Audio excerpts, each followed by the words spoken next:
see. Good evening, folks. This is The Weird Part, and I am your host, Vincent Treewell. Tonight, I am happy to have my first returning guest, investigator, researcher, filmmaker, and host of On Wednesdays We Talk Weird podcast, Ashley Hilt. Welcome, Ashley. Thanks for having me, and thanks for having me back. Wow, I didn't know I was the first return guest. Yes, indeed. You are my first repeater, and welcome aboard. Wow, second offender. I'm used to that. So tonight we have a really dedicated episode, kind of more focused than maybe we sometimes do.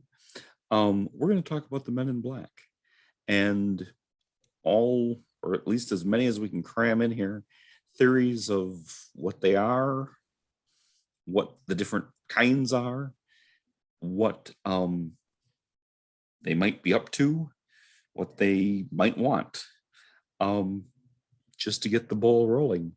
When did you first hear of the Men in Black phenomenon, Ashley?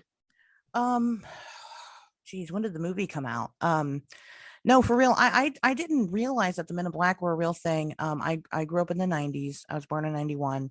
And the movie came out, the Men in Black movie. And me, of course, being a 90s kid, I was absolutely obsessed with Will Smith, So I didn't know that it was a thing until, years and years later. And I think that what it was I saw, there's like a famous picture of allegedly a Men in Black standing like against a wall or something, kind of like hiding behind the wall or whatever. I think I saw it in some book I was reading. I can't even tell you when. But then I didn't really get heavy into the Men in Black until I started reading John Keel. Because I was never, when I started off into this weirdness, I wasn't into ufology at first. I was scared of aliens. I didn't want anything to do with it. Terrified. And, so I was more into cryptozoology. So, the actual like concept of like sitting down and picking apart the Men in Black, that's still pretty new to me. Yeah, I'll speak of this briefly and then let it go. But man, I really wish Chris Rock's face would have fallen off and there's an alien underneath. Oh my gosh, that would have been amazing. That would have been the greatest. Okay. I would actually watch award shows if I knew that was going on. That would be about perfect, but I'll let it go. I'll let it go. I kind of grew up being like a semi-old fogey. I'm about 20 years older than you. And so I grew up on the mostly paperback books about flying saucers and stuff. Sure. And kind of heard of this fairly early on. And then like really piqued my interest a little more in when I was watching Unsolved Mysteries. And that kind of got the ball rolling for me. And then, of course, what really did it was reading Mothman prophecies, right, and getting my mind blown there. And so that's how I came to it. Let me just jump right in here. Sure. You are an actual boots on the ground investigator. Yeah, you correct. Go out and interview witnesses who've seen things. Mm-hmm. Have you ever interviewed anybody who said they were visited by the Men in Black? No, I've never anybody that said that per se. I've had people that, say that they've gotten the weird phone calls. A lot of investigators, we all get the weird phone calls. And in this day and age, it's not that weird to get a phone, like, because we have cell phones now, right? So like you answer the cell phone and it's nobody and you just don't think anything of it. But when people experience something that's really jarring, like high strangeness, and they get a phone call like that, is it connected? Might not be. It could just be another scammer that heard you pick up the phone and realized that you weren't an old people. I don't know. And then I've had people that say that they get the feeling a lot like they're being watched, like they've seen the same car over and over again. And then I have which I don't know if I told it on your show or not, but I have a really unconventional story about a personal encounter that I may have had with a Men in Black. Oh, please. I can share it. when I was about 18, I saw a UFO. It was the first UFO I had seen to my knowledge. And I was outside. It was about 2 or 3 in the morning. And it kind of came over the tree line. It just kind of looked like two headlights, which is really odd. And it was Huh. kind of wobbling around. It was weird. And it scared me because like I said, I'm scared of aliens. And I was really scared of aliens then.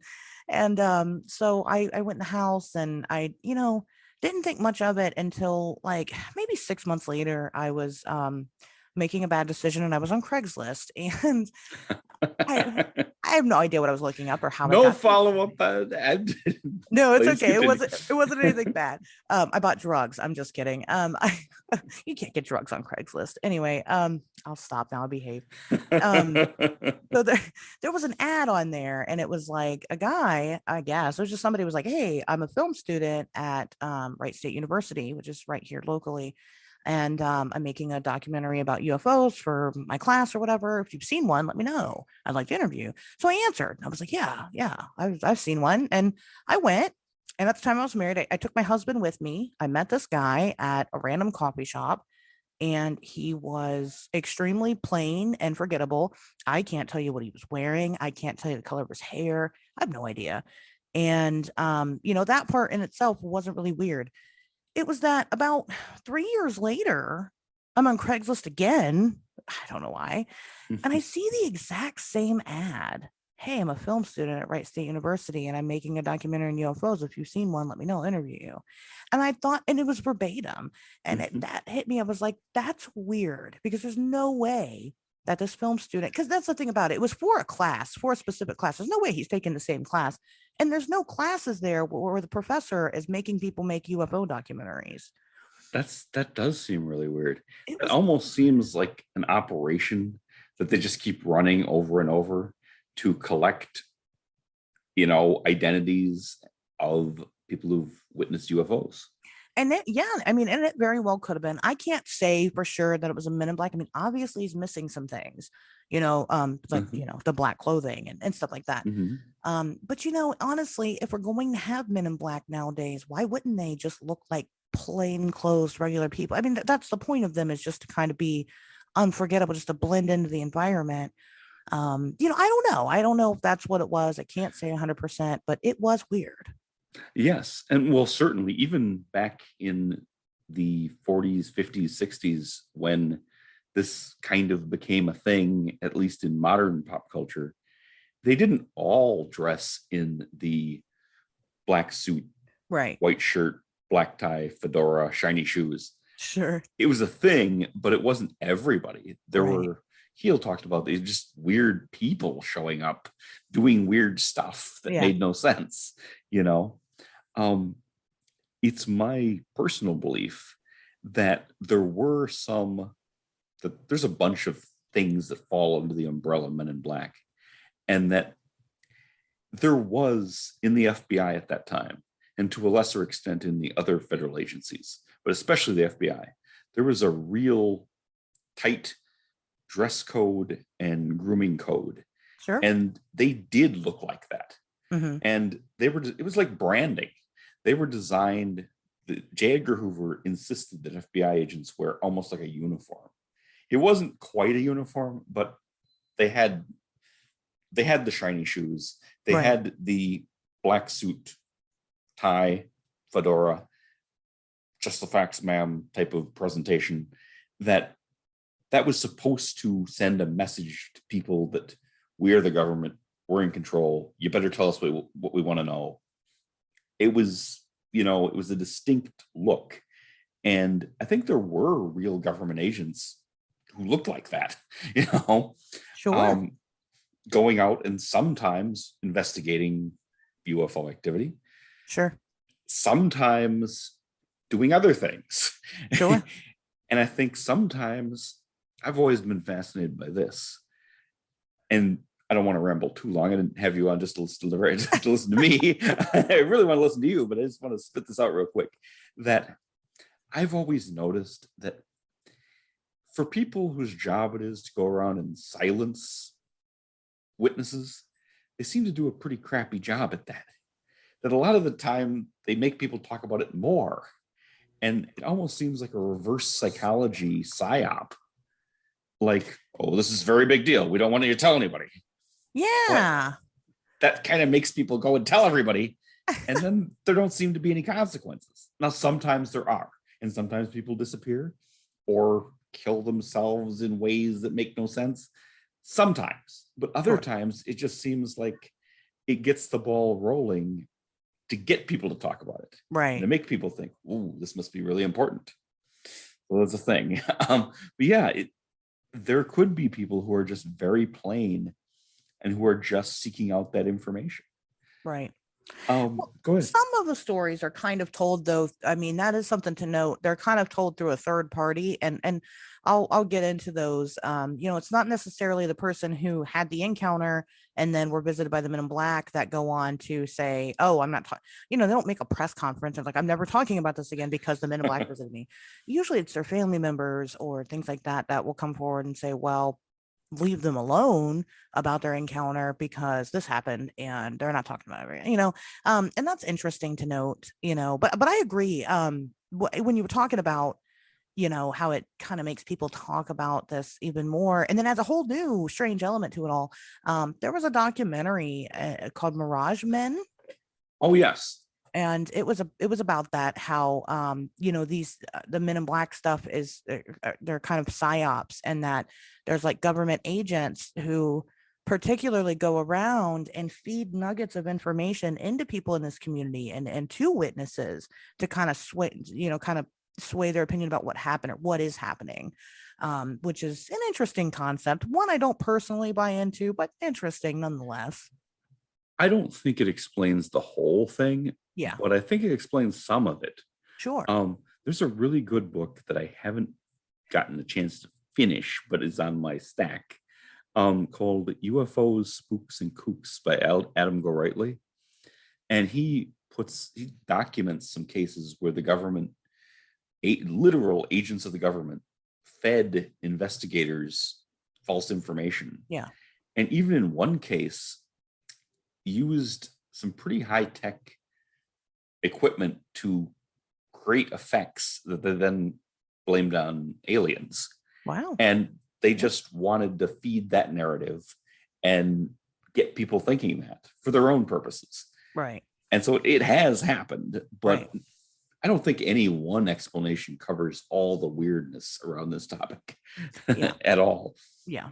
I agree with that a lot. And it's interesting because people, it seems like a very old concept. It's like not very many people are visited by the Men in Black anymore, and not everybody is that has an encounter.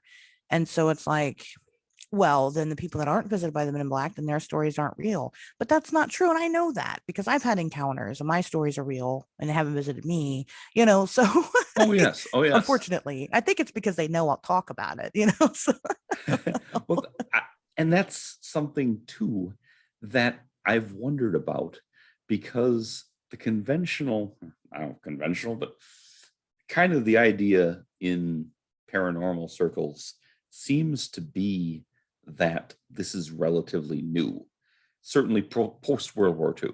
sure. But if you go back, and this is not unique to me, I didn't invent this knowledge. Okay, I read a book, and Sure. conspiracies, cover-ups, and crimes. Who the author now has conveniently escaped me, but that book really, well, changed my life, changed how I see things. And he went back to medieval times, Yeah. to way back hundreds of years ago, and that there were people in black garb Yeah. doing strange things, and they were associated with the plague and the witches. When they were persecuting witches in Europe, the witches would, and these were forced confessions under torture. I'm not saying Sure. that this was real, but they said that when they met with the devil, he was a man dressed all in black. Mm-hmm. And that seems like a thing that goes back a long ways. And are those emissaries of something? Are those spiritual beings? I don't know. Sure. One of the guys who was very big in early ufology, Albert K. Bender. Oh yeah. You know the story, yes. Oh yeah. He had a huge UFO, well, isn't still called, I think, flying saucer research group. Yeah. And he said he was going to publish the truth about flying saucers. And then he said, I was silenced. I can't talk about it anymore. Don't ask me any more questions. This organization is closed. And He disappeared. Yeah. yes. A few years later, Gray Barker wrote the book in 1956. They knew too much about flying saucers. Mm-hmm. And he talks about Bender being silenced by 3 government agents coming to his house. In 1962, Bender writes his own book, Flying Saucers and the Three Men, and has a different account where they're much more spiritual, like they're very occulty, like maybe they're not human, maybe they're not fully physical. Very strange thing. And I wonder where the truth lies there, it maybe more places than another, Yeah, I mean, Bender kind of I don't want to, he didn't coin it at all, but he kind of really popularized these men in black. Prior to that, when you backtrack the history, you've got the Maury Island sighting, where they saw the UFO, and they say that the men came and talked to him, but a lot of people question the authenticity of that event anyway. There's so many of these things. When you get to the roots, there's a lot of, it could be this, a lot to or unpack. It could be crap. Right. Yeah. The Maury Island incident, we won't go too far into it, but it's interesting. Like I said, a lot of people write it off as a hoax, but at the end of the day, there was actually like real government agents involved in the investigation of this thing, and they died in a plane crash. Yes. And the odds of that happening seem so bizarre, so unlikely. I mean, take that with what you will, Yes. And then there's a tangential connection.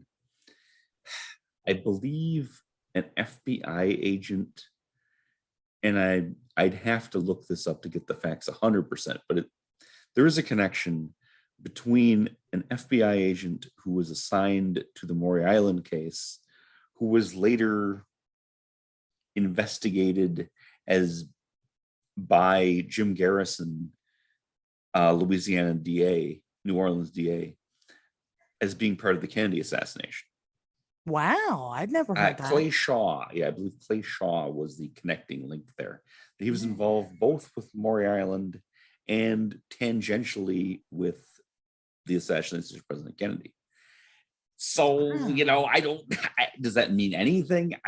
I can't prove it means anything, but it seems really strange if it didn't, Right. Yeah. I mean, I'm not going to imply anything, but anyway, but then you had Bender, who comes out. Well, he had one of the first big, I mean, he was MUFON before there was MUFON, right? Yes, I mean, absolutely. He had one of the first big UFO clubs, and he was all about this life. I mean, he is one of the OGs, and 40 investigate. Well, I guess it's weird to call it 40, but yeah, I mean, he was, and and then all of a sudden, he knew. You're right. He knew the truth about UFOs and was going to tell everybody about it, because he had this publication called, I think it was called Space Review or something. Yes, Space Review. Yes. And God, I'm good. I didn't even do any research for this. I'm just pulling it out of nowhere.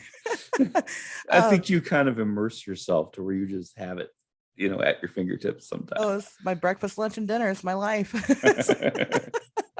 But he so he had this publication that he would put out, a newsletter basically, and he said he was going to release it, he was going to say it, and then you're right, one day he just closes up shop. He says, look, I know the truth, but I can't share it, and that's that. And then kind of starts telling people like, well, I've been followed by these things have come into my home, they've talked to me telepathically. Actually, he said that they're the ones that shared the knowledge with him initially about the UFOs. Wow. And then, he eventually came out and said that they told him not to tell people. And I think it's because it wasn't just like there was one species of thing that was supposed to be talking to him. It's supposed to be two. And Hmm. so that's interesting. Because you do get these stories of the Men in Black where, like, there's the concept. Are they just government workers that are here to make you shut up about UFOs? Or are they themselves an alien species from another planet? Oh, yes. And so Bender kind of fell in the line of, well, they're alien species from another planet. They don't live here. you Yes. know. And there's the kind that look just like a government person doing a Sure. job. And sometimes I've thought that people who ran unofficial, like MUFON, non-government agencies, but want to kind of imply to people that I'm an agent. So you Right. flash your ID card of the International Flying Saucer Research Group or something and make it look really nice and official. You kind of flash it and you've got the suit and tie, and people might be more forthcoming if they think you're official, Sure. especially in the 50s and 60s when people were more trusting of the government and less, well, if you got a warrant, Sure. very different era than it was today, and so I think there were at least one other kind was fake government agents and so, well, Keel talked about some of those people who would just show up at inappropriate times and places and start badgering people about what they'd seen Right. and trying to tape record and not knowing how to use the tape recorder and stuff. Just were odd people, but they seemed like normal human beings just behaving weirdly. Right. So And in yes. small town West Virginia, where these people aren't used to media attention and think, I mean, then they start talking. Uh-huh. Uh-huh. Keel himself had been accused of being like a Men in Black type figure. Oh yes. Yes. And And he wasn't, as uh, far as we there know. if he was in undercover, he was in deep cover. Okay. He was good at his job. He didn't work for the US government. He worked for something above that, Oh, yeah. Yeah. Much more efficient, that's for sure. Well, and he talked about the concept of the king of the world, that there was like a secret, um, I don't want to say empire, but network of powerful people that were based in the Himalayas and that pulled strings all around the world. Yeah. I don't think he ever said, I believe that that's really happened, but it just, he floated it as an idea that some people believe. And he had some weird experiences. I don't know if you've heard of, I've only heard of these a couple times, but at one point he was living with Brad Steiger and they were sharing an apartment and they were visited by the Men in Black.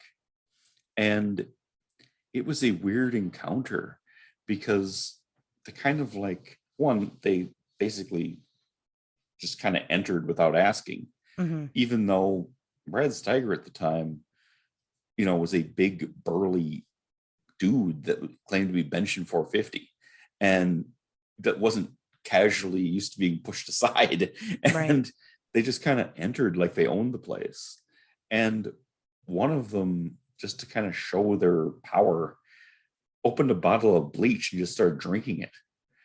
And both of them, Steiger and Keel, were freaked out, like, what the hell is this? Yeah, who are these guys? And now neither of them was silenced. They continued to write books and Right. articles and do their thing, but it was just a weird contact.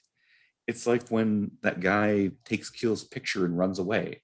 It's Yeah. like, what the hell was that? I Right. mean, he's not hard to find. If you want to know who he is and what he looks like, he's a public figure, come on. Right.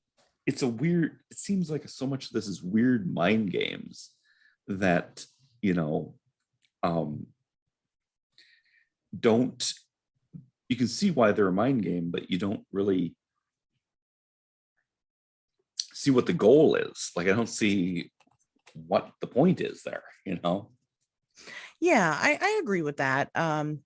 We just did the on my show, we just did the episode on Withville and the UFO flap that happened there. And what's interesting about it is that it all kind of centers around one guy. Well, not really. It's just that there was one guy reporting on these UFO sightings that happened in the 80s in Whitwell, West Virginia. And his name's Danny Gordon. And Danny had decided he was just a journalist, and he would every morning wake up and contact the local police station and say, hey, what happened? And the police station one night goes, oh, well, 5 of our officers saw a UFO. Run that story. Uh-huh. And he did. And this turned from one UFO sighting into over 1,500 UFO sightings in this area. And it was to the point to where at any given night, your whole family could go out in a certain area in the town and look for UFOs. So Danny Wow. decided, so he decided, well, I'm going to go take pictures of these things. And he did. And well, he tried to the one night, and I'm not sure what happened. Something odd had happened. He wasn't able to get the pictures. But then he was like leaving the mall with his family, and he got some, very famous photos that he has now of these like orange orb type UFOs. And when he got the pictures, he was going to have a press conference the next day to show people, hey, look, these are real. I got pictures of them now. And because the whole town kind of just thought he was nuts when he would report on them. And then that night he received a phone call from somebody that said, to stop talking about this stuff, stop reporting on it. We don't talk about it. And he was just like, whatever, I'm going to talk about it. So we did. Uh-huh. And when he came home from his press conference showing his pictures, his entire house was ransacked. Wow. And eventually, a couple of years, and he kept getting phone calls, all kinds of threatening phone calls. Eventually, there was an incident where he was like going through his photographs and kind of compiling, because he had pictures from other people and other ones he had taken, and he couldn't find the negatives to the original pictures. But those pictures are out there. It's not like just because they took the negatives it disappeared, which I mean, kind of seems like goofy Men in Black behavior, because it seems like they don't really know how our world works. Yes, that really does that. So it's very interesting. And so we were just at the Whitwell UFO Festival, and Danny Gordon was there, and another one of our friends who also has a podcast called Blue Room Insight. They took a picture with Danny Gordon. And for real, 100%, this happened. They took a picture with Danny Gordon. Mm-hmm. And the guy takes his phone back, goes to go look for the picture, to go look at it, and it's not there. I don't know what kind of shit that is. Wow. That happened. Yeah, it was crazy. Uh-huh. So I don't know. Anyway, that's just another incident of, what was the point of this? Because it didn't stop Danny from talking about it. Well, he did eventually. And actually, that's kind of he had a heart attack later on. Oh, man. Within like 3 years of investigating all this, and Danny stopped investigating it, but he still talks about it. So. Uh-huh. Anyway, so that's one of those where the silencing doesn't really seem to silence. So right. What are we doing this for? Right. What's the deal? And you get a lot of that. And some of it, is real hardball, is real break into your house and throw your things around, or break into your house, make it clear we broke in, but we only took this stuff and left all the valuables and just took the thing that was related to the weird thing. Right. And it's clearly sending a message, but like, what the hell? Right. What's the message? Exactly. What do you want from us? It's crazy. Good Lord. Give me just a second here. I'm having a little minor technical difficulty. Sure. So it looks like I'm gonna have to do a little bit of editing, whether I like it or not. Oh no. Let me see here. I am trying to upgrade to Pro so that I don't have to stop our meeting in 5 minutes. Oh, that's right. And I thought I already did that, but apparently I didn't do it permanently. Would you mind if we ran out the next 5 minutes just talking, and then just stopped there and then picked right back up again? Sure, that's fine with me. Okay, that's good. Yeah, I don't have my computer's not giving my credit card information. while I'm doing this, so it's It's dumb. yeah, Yeah, it's okay. it's a cluster, but yeah, maybe Technology. we could just yeah. No, I love being able to do this. I mean, this would be almost impossible not so many years ago, you know. Yeah, Uh, that's very true. Yeah. you know, if we still like, I guess we could do this over the phone, but it'd just be so much more hassle. But at the same time, we have new hassles. So yes. Sure.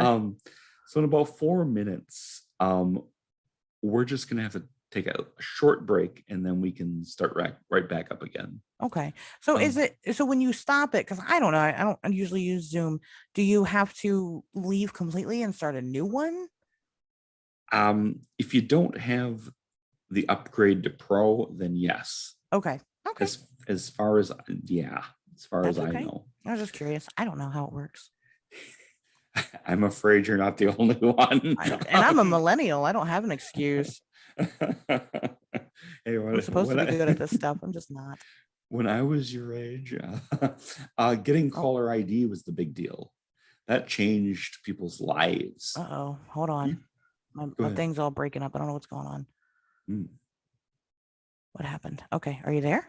Yes, I'm ready. I didn't have any disruption. Yeah. Where is this low system resources? I don't know what that means. I don't. I tell you what. Maybe we should take that break now. Okay. I'll just shut this down, and we'll come back in a couple of minutes. Okay. Do I wait and you send me a new link? Yes, exactly. Okay. That's what I'll do. Okay. All Okay. right. Hey, thanks, and thanks for being flexible. Appreciate Sure. it. Absolutely. All right. All Well, right. See you in a couple minutes. all right.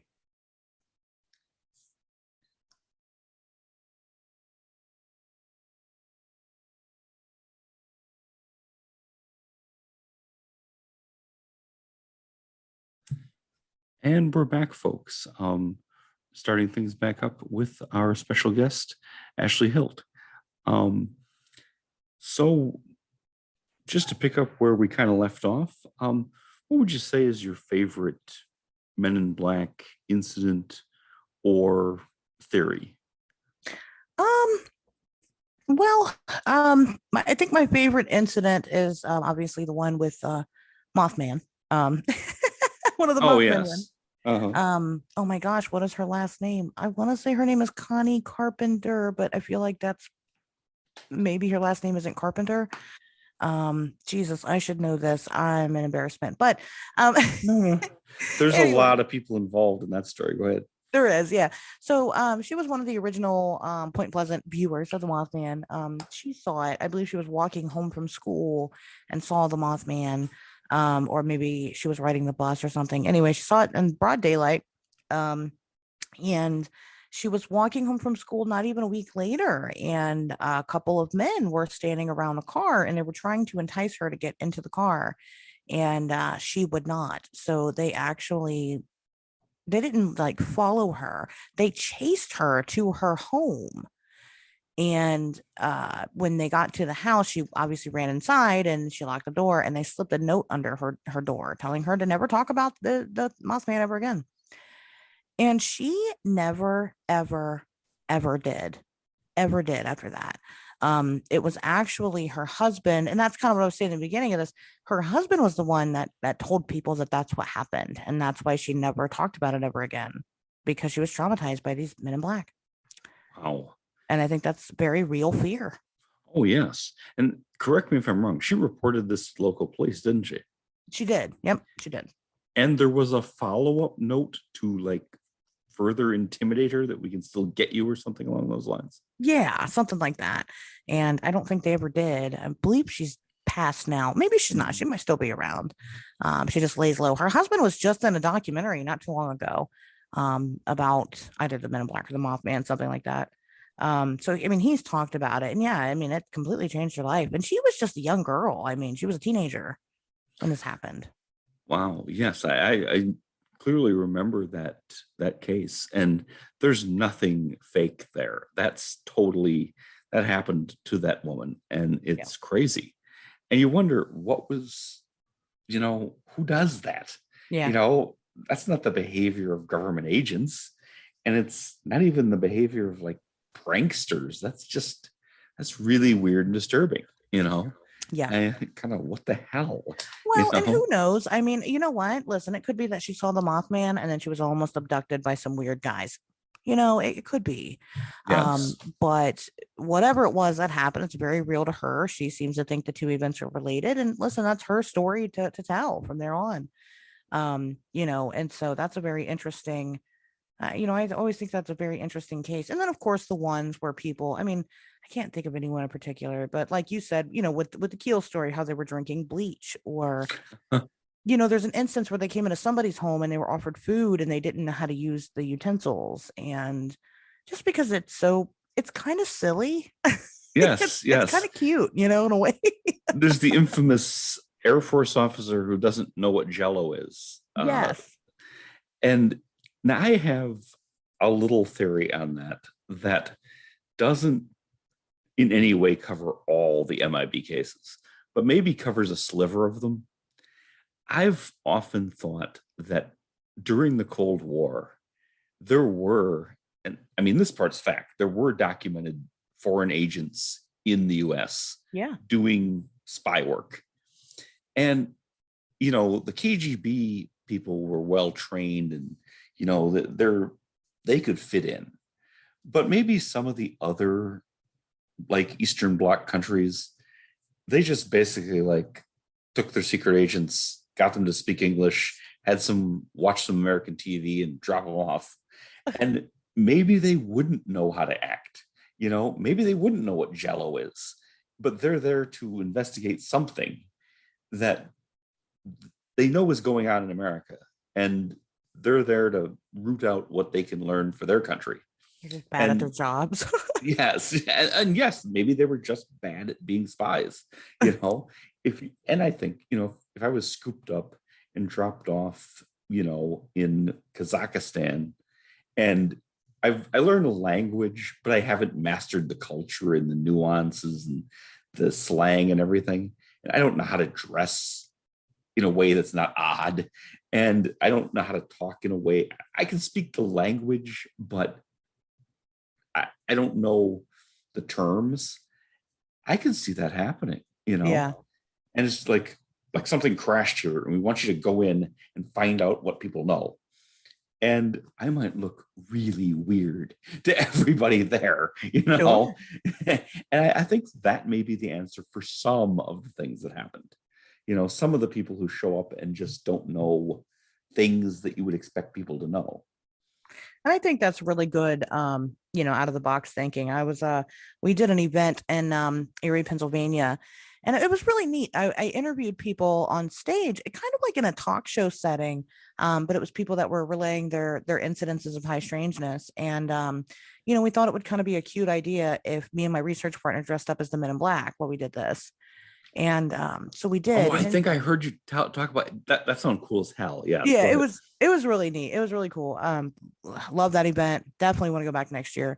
But yeah, so we dressed up as Men in Black, and my research partner, and she's doing her makeup in the morning, and she's like, I don't know, she's messing it up. Makeup's hard. And she's like, you know what, whatever. I'm just gonna leave it this way because that's what the Men in Black would do because they don't know how to do shit. It's like that's And perfect. that's so often the case. They Yeah. the simple things just seem to confound them. Yeah. I don't know what that means, but yeah, it could be just that. Yeah. you know, I have noticed one thing that has stuck out to me in Keel's writings and in some of the reports that struck a nerve that I just noticed. There's differences in how they look.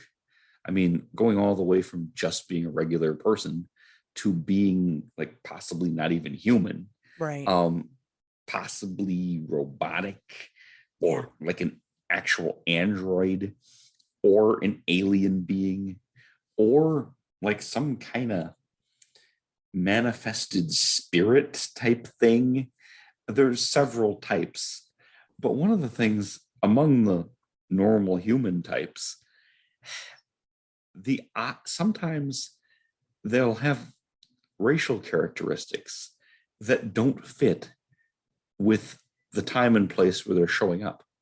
Like Keel was talking about these people that appeared to work for the electric company, but they all appeared to be from India.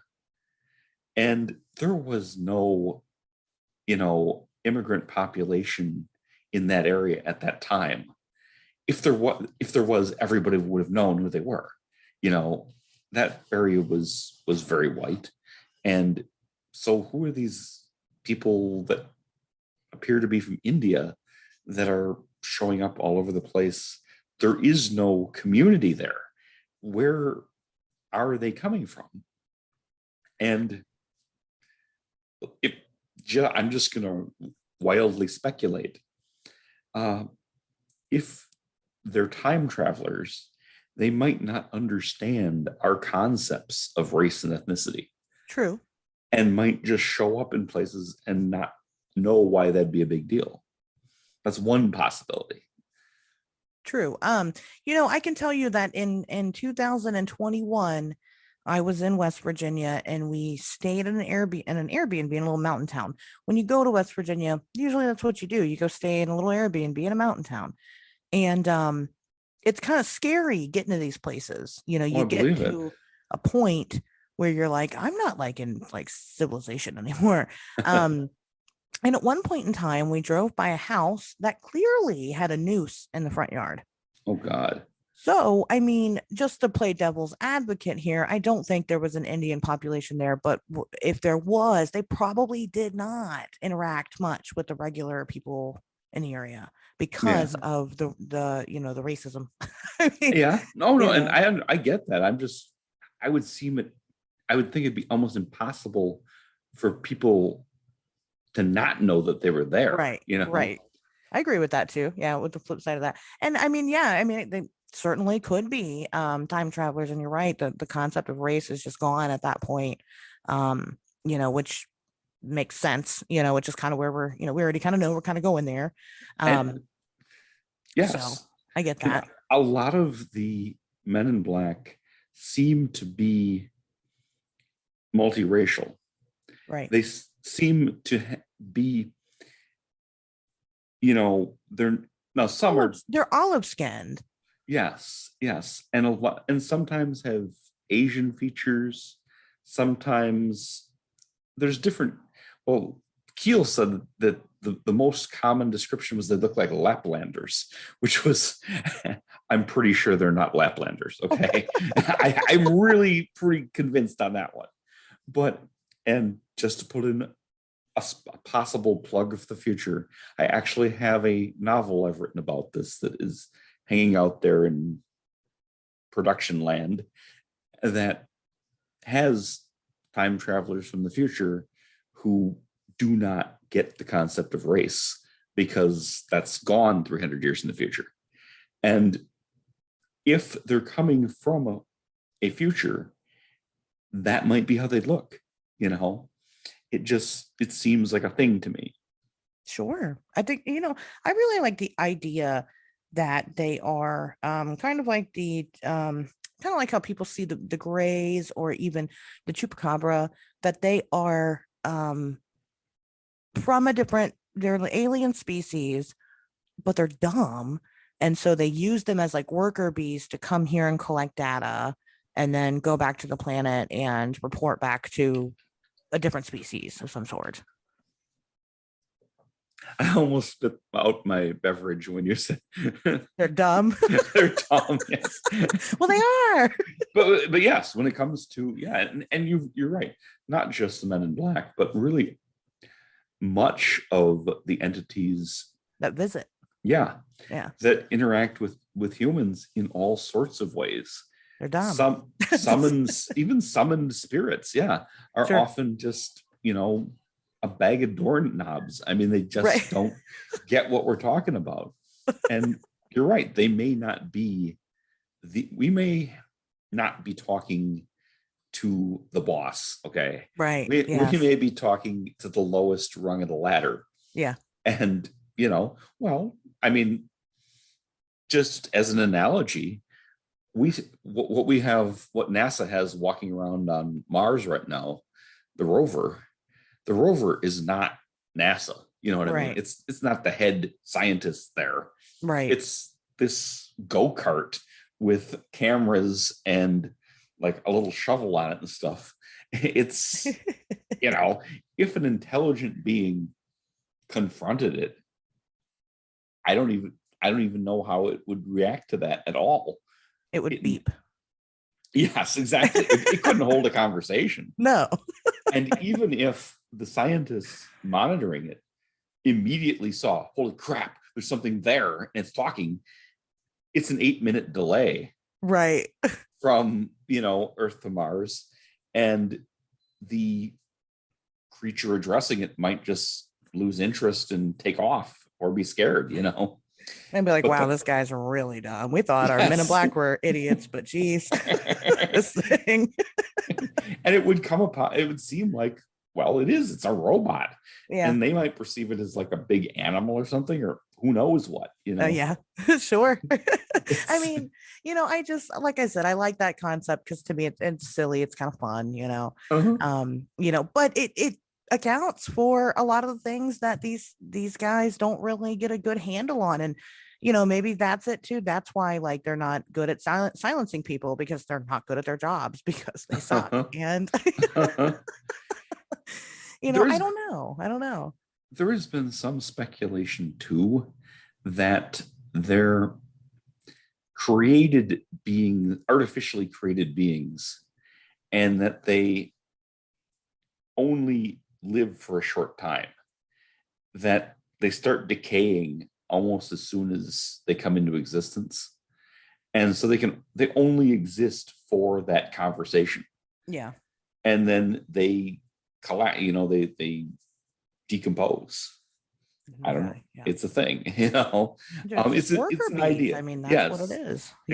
Exactly. Disposable, drones more in the sense of bees than of electronic, right. vehicles. Yeah. Right. And that's why they don't have personalities, or, because they're not personalities.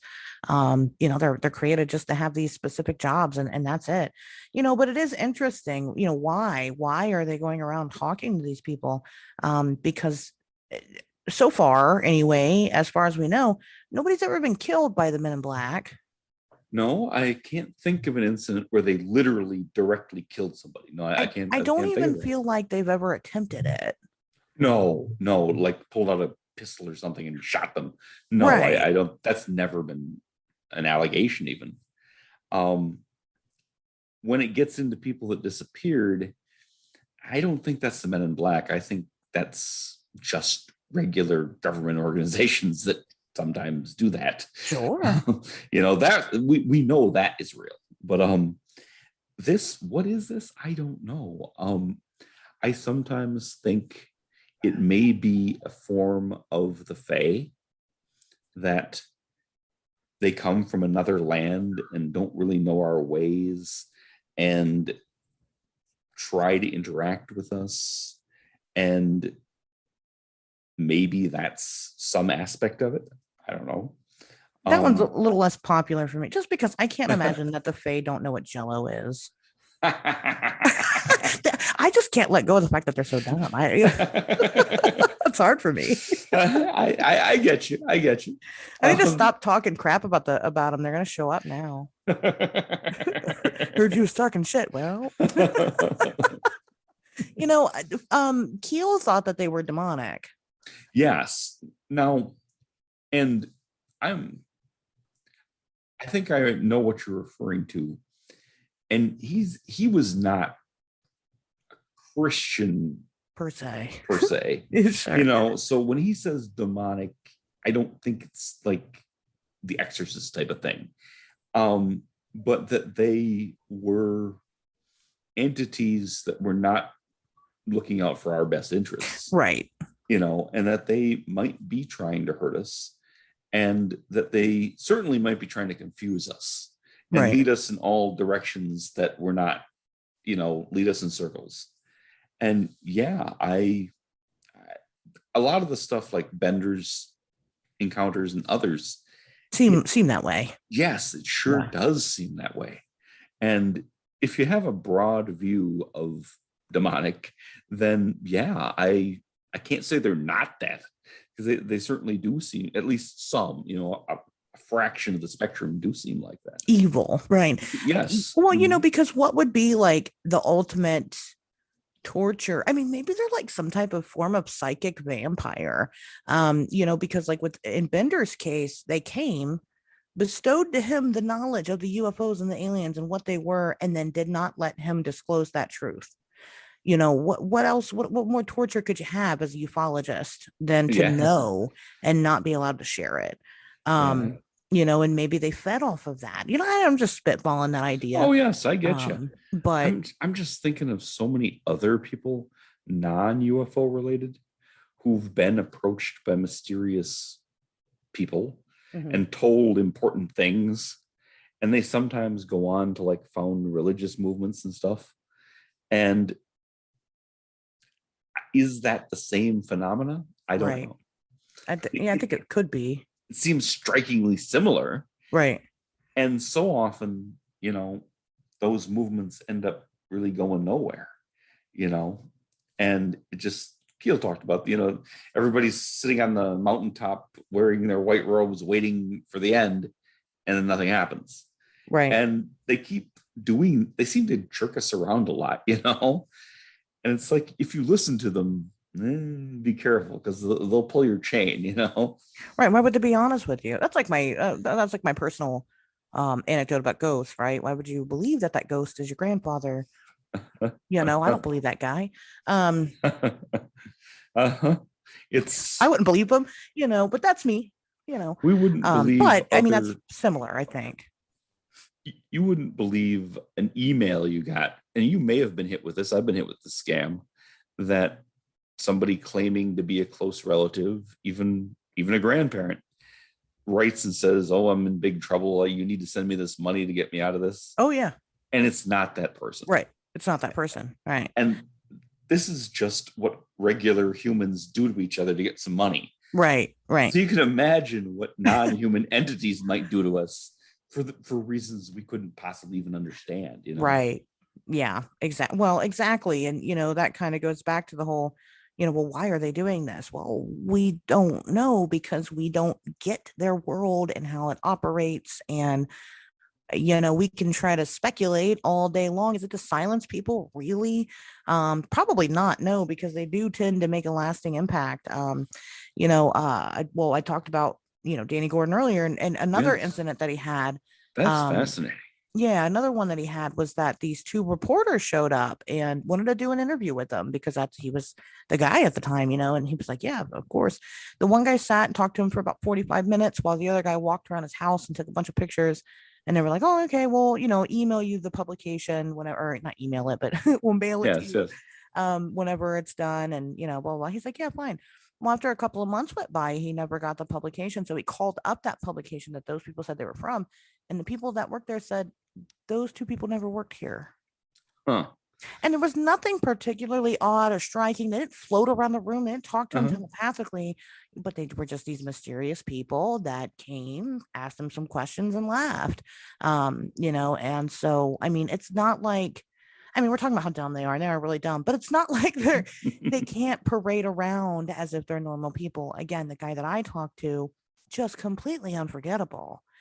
And, but seemed like he had a valid reason to be talking to people about their UFO encounters. And again, can't say he was a Men in Black, but he was an odd individual that popped up and for some reason was still doing it a couple of years later.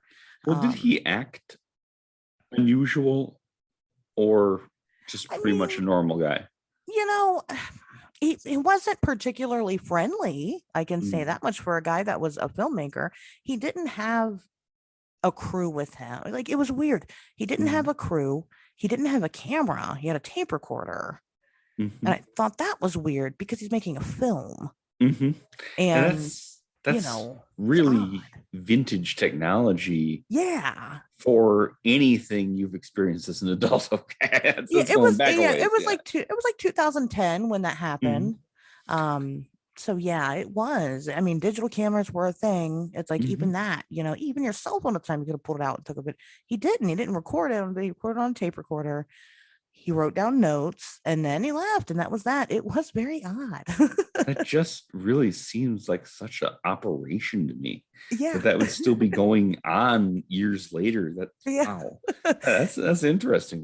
It's an interest, and we, I mean, I live right by Wright Patterson Air Force Base, so I mean, they're the ones that do all that stuff. You know, we know that they do. That's where Project Blue Book Uh-huh. came from, and you know, so I don't know. Maybe it's part of that. I have no idea, but you know, these people are just very strange. Do we want to talk about Dan Aykroyd? I honestly, I have Dan Aykroyd right on my notes. That was the next thing I was going to bring up with you. Yes, by all means. Sure. So yeah, Dan Aykroyd has become like a big UFO person, Oh yes. because he says that he had encountered the Men in Black. He was working on a show for the Sci-Fi Channel, his show, and I believe it was supposed to be. It wasn't like completely nonfiction. I think it was like a mix between fiction and nonfiction. But I don't remember. Um, and he was filming it, and he stepped outside to take a call from Britney Spears, and he encountered Yes. a Men in Black. But he didn't Yes. say anything to him. He was just kind of standing around out there. And then when he went, I don't know if it was when he went back in or maybe it was like 2 days later, his show got canceled. And I recall it being almost immediately. Yeah. But even 2 days later is pretty immediate. Pretty immediate, it's right. like right there. Yeah. Yeah. And, I don't know if it was right when he went back in the door or not, but it was pretty immediate. mm-hmm. And so Dan Aykroyd says that, that's because he, I don't know, knew something, I don't know. His show was revealing secrets, which, calls into question, well, Dan, what was it exactly that you were filming? And he's never said that. He's never disclosed that information. That's interesting. And he may not know that, he may have said, like, I thought they had shot a couple episodes, which were never shown. Right. And he may not have known the thing that he said. Maybe it wasn't even like a main topic, but some comment or something that he said that they said, oh no, that's not going out. Yeah. I don't know. It's weird. It seems a strange decision for a network to make because he's a big star. He is, yeah. And I just wonder, is this really silencing, or is, because this happened right around, not quite the time, but not far off from the time when the New York Times would publish that article about UAPs, and the different footage would come out, and Lou Elizondo would become a figure, and we'd start investigating this stuff officially again. And maybe they wanted to project the idea that this is big secret. We don't want you to know this. You can't tell anybody that, Mr. Aykroyd. Maybe it was the kind of reverse, the silencing that actually causes more interest. I don't know. I think about that a lot, and I think about how allegedly, oh my gosh, I don't remember who, I always get it wrong. I think it was Eisenhower drew a treaty with the aliens. I've just listened to a podcast about that this week. Is it Eisenhower? Did I get that right? Eisenhower is the one credited with, yes, having supposedly the agreement with the aliens. Now, I'll be honest, I haven't dug too deep into it, but I think about it. And when UFO disclosures started coming out, and like I was like, I wanted to do an episode of the Men in Black very early on in my podcast, and we didn't. We waited a while. But when you Google Men in Black, it's the movie that comes up, or the animated series, or the Burger King toys. It's not. It's very hard to like just search for the Men in Black about things, and I thought that was interesting. And then I like thought back to me being a kid and watching the Men in Black movie. I had no idea this was based off of something that could be real. But it was cool. It was really cool. I mean, there was a song about it and everything. Yes. And, it kind of makes me wonder and go back and date back to the treaty and like the timeline of events and things like that. Like maybe they're trying to kind of normalize some of the stuff to us, because right now we've got the space race going on. And what if we are breaking that treaty by exploring space. And what if we know that? Well, maybe we haven't done it yet, but maybe we anticipate doing it. And kind of as a guilt trip, they feel like they don't really have a choice but to tell us. This is very, very woo and very conspiracy, but it's fun. Oh, hey, that's we're here Um, to speculate. what if they feel like they kind of have to disclose a little bit that, like, hey, we know there's things out there, and you guys should kind of be aware, because all of us rich people, we're going to leave and go somewhere else and leave you guys here because we're going to piss them off. It makes me wonder, if Uh-huh. all of this isn't connected somehow. Now, granted, I haven't fact checked any of that. It's just been a fun idea that I think about in the shower or whatever. No, I hear you. And that rumor has been going around for decades. And just for what it's worth, and I am not signing off on it, but President Eisenhower's granddaughter does support that theory. Wow. Okay. So make of that what you will, but she does lend credence to it. She does, from what I've heard and read, she does support it. I'm dying to look into that a little further, Yeah. It's on my because list, but everything yeah. else is too. Oh yes. Oh yes. I wanted to touch on one thing. Sure. Have you ever had or know people who've had just black car experiences? Like Yes. following, being parked, weird things with black cars. Yeah, the black car thing is what I get that most often. Like I said, it's people that think that there's a black car that's kind of following them, but they don't really know. Yeah, I mean, that's a big one. That's reported a lot. And it's interesting that that keeps coming up. I wonder why. Again, wouldn't they wise up to the fact that, like, we're onto them and we know that a black car could be a Men in Black? That's the thing. Real undercover cops or something wouldn't use the same damn vehicle over and Every over. time. Yeah. Yeah, I mean that's not good, undercover work. That's not a stakeout. But That's you know. but and this is from someone that very closely investigates this case, the Injured Cold situation. Oh yes. Indrid and his tribe were very well known for driving this black Volkswagen. Huh. Like, that was like a part of their character. Like, that's what they, and I don't know where they got it from, That's a good but question, isn't it? Yes. they just always seemed to have it. And they would all, and I don't know if there were, I'm assuming there were multiple ones, maybe not. But that's just something to kind of note, that if we think that that story is real and there's these aliens driving this black car, maybe aliens have a black car dealership on the way to the earth. I don't know. But just wanted to note that. And it could be something as out there as that. I mean, maybe it has a meaning to them. um I think it was Keel that was talking about, I'm not 100% it was Keel, but I think it was, who was saying that there was Caribbean lore of a person who man who drives around in a black, it used to be a black stagecoach, and then it evolved into being a black Cadillac, Okay. and that he is a not a human being, he's like a magical entity, and maybe one of the voodoo gods, the saints, um but that the legend had changed over time from a black stagecoach into a big black car. And that just that seemed interesting to me, and it just seemed like maybe the black car is not designed to be sneaky and blend in, but designed to send you a message. Yeah, and to stick out. Yeah, we don't want to hide and watch you. We want you to know that we're watching you. Right.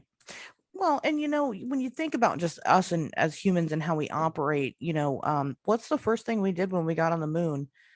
We put our flag there, Put right? So that flag there. Yes, so the yes. so the flag symbolizes something important to us. And we as Americans, we all were like, yeah, America. And so maybe black symbolizes something for them like that. Yes, indeed. You know, Interestingly, we didn't put a flag that had like the globe on it or something, no, like Earth or something. This is an American operation. Yes. we needed people to know. Yeah, we needed the Uh-huh. aliens to know Uh-huh. that it was us. So. Which feeds into, if they were gonna make a treaty with somebody, yeah, it'd probably be the country that staked it out. Yep. Yes, it does. um, I have a personal, for what it's worth, I'm not saying this is paranormal. It could not be. It could be just mundane things. But I have had black car experiences. And to the point where I really got kind of disturbed by them. Was going through a rather stressful time in my life and was experiencing some poltergeist activity in Sure. my home. And that is that's a whole nother episode. But at that same time, these cars, always black sedans, black sedans, maybe a black SUV, parked not right by my house, but across a divided highway, and shined their lights so that they're shining in my kitchen window. And that just seems such a bizarre place to park, that there's like, because it's where they're parked was like off of like kind of a subdivision where it joins onto a more, a busier road. And a car would sit there for like an hour or more, and with the lights on, shining into my kitchen window. And that just freaked me out. And once, and I don't don't try this at home, but feeling that whoever was sitting in this car was watching me, even though that's not even a very good vantage point to do anything like that. Sure. But just being so sure that they were shining me on purpose, I walked up to the kitchen window and with my hand made the symbol of having a gun, and like I'm firing it. At that second, the lights went off and the car drove away. Oh. Which, He yeah. was scared of your literal handgun. My hand, yeah. I just made a shooting gesture. I didn't have a gun. I just, made a gesture of shooting a gun. And the lights went off and they took off. Oh. And that sticks with me as just really weird, because I wasn't even in the kitchen all that much. And I'm not under investigation. There's nothing going on. Right. I'm not a fascinating guy to watch for hours at a time. Sure. What the hell? But that did happen.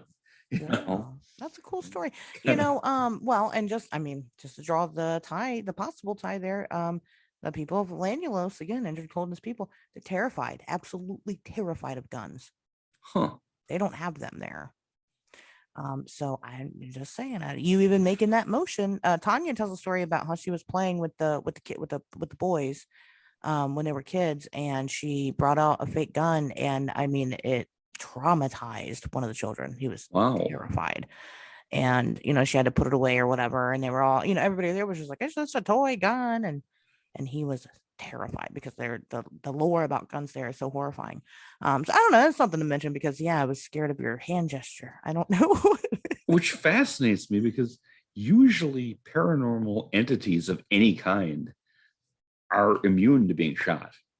Right. Nobody shot one yet, right? Yes, exactly. And even when people have shot Bigfoot at point blank range, really nothing happens. Yeah. He may get mad, he may run away, he may disappear, but he doesn't fall over and die, you know. And you can't shoot ghosts. There have been allegations people shot aliens, but they never have a body,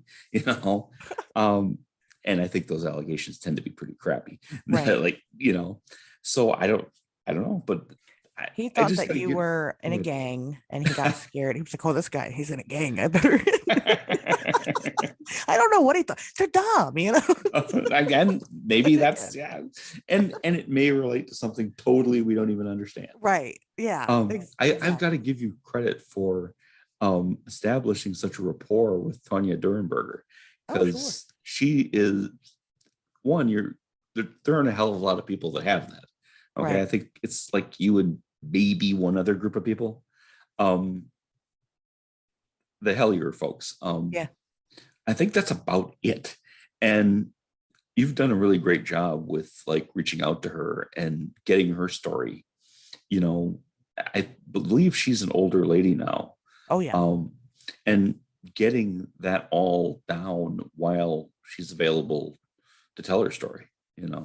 It's been a real treat to interact with Tanya at all. I talk her up so much. She really, the first time I ever like sat down with her in person, I mean, she was so shocked to hear that so many people are interested in her story in a supportive way, because, Yes. they grew up with ridicule. And Oh, even yeah. now she gets it, and I'm sure. while they were always, she's always grown up in some type of celebrity, because she was 4 years old when Woody met Indrid. And, she's always grown up with the celebrity. The house was always surrounded by people. She's not used to the positive interaction now. And I mean, I think, it's done her really good. So yeah, she's trying to talk more about things. And I think that's awesome. So, but thank you. Yes. Yeah, that's a good thing you're doing. I just have one more. We do, unfortunately, time is not an illusion here, and we're kind of running out of it. Yeah, it's still linear here on Earth, unfortunately. Yes. For some reason, telling people time is an illusion never gets me out of being late. Right. I know. Have you ever heard of the podcast The Saucer Life? No. Okay, I give it 2 thumbs up. Aaron Goulias is this history professor who does a podcast about especially older vintage stories of UFO contactees and things like that. And the reason I'm mentioning him now is because he was in the TNT area of Point Pleasant and had a black Cadillac encounter. Oh. And this is like recent. This is like certainly within the last year, probably the last 6 months. And he is not a experiencer, not generally a woo person. He kind of comes from more of a historical academic research background. But he was doing some research in the TNT area and had an encounter with an older model black Cadillac that appeared out of nowhere, could not see the driver, and disappeared in a way that didn't seem possible. And that seemed like it kind of was a very kind of a shaking up experience for him. And I just wondered if you'd heard of that, or especially in that area, is that still pretty common? No, actually, that's not common at all in that area. I Okay. had not heard of that. I will definitely have to reach out to that person and speak with him.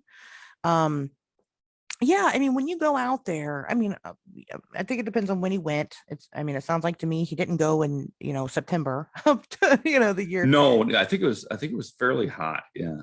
Okay, and which just nobody's ever there ever, and ever, and we've had experiences where we have tried to do things. We had this like whole bit plan, this whole day where we were going to go out to the TNT area and we were going to do multiple experiments of trying to make contact with something. What that was, we really didn't know. But when we went out there that day, it was unusually busy. And that was weird because nobody is ever out there except for gunshots in the distance. That's You know, comforting. Yes. it's West Virginia. You have to be careful out there. They will shoot you. And it's private, a lot of it's private property. But yeah, for the most part, nobody's ever out there. And so that is interesting to hear, that of all the cars in the world, it's gotta be, you might find a stray truck here and there, but again, a lot of the townspeople own a lot of that property now. So I mean, they might be there loading whatever into their bunkers or just hunting in that area, which I wouldn't recommend eating anything from there, but that's me. Um, you know, No, I get you. but yeah, very interesting that it's a black Cadillac of all things. 'Cause again, that doesn't really fit. You'll see trucks, but you're not seeing any older model Cadillacs driving around. So that's very, like I said, I have to And reach out to him. yes, if you get a chance to check that out, it's really outside of his normal character Sure. to encounter anything like that. Um, so yeah, it's worth looking into. Um, I've really enjoyed talking with you, Ashley. I do kind of have to wrap things up here. Um, is there anything you'd like to let our audience know? Well, no, I think I'm pretty well covered. If you want to follow me on social media, you can. You can find me on Facebook, Ashley Hilt. I'm the one with the red hair. You can find me on Twitter and Instagram at it's Ashers with a Z. And of course, if you're not listening to on Wednesdays We Talk Weird, what are you even doing with your life? Get on it, go listen to the show. Just Google it. It's everywhere. It's the only thing that comes up when you Google it, or DuckDuckGo, or whatever it is you crazy people use. I can definitely say it is. If you're not listening to that podcast, you are missing out. Absolutely. Um, well, thank you for appearing here tonight, Ashley, and look forward to talking with you again in the future. Um, it's the weird part. I am your host, Vincent Trewell. Thanks for listening, and good night.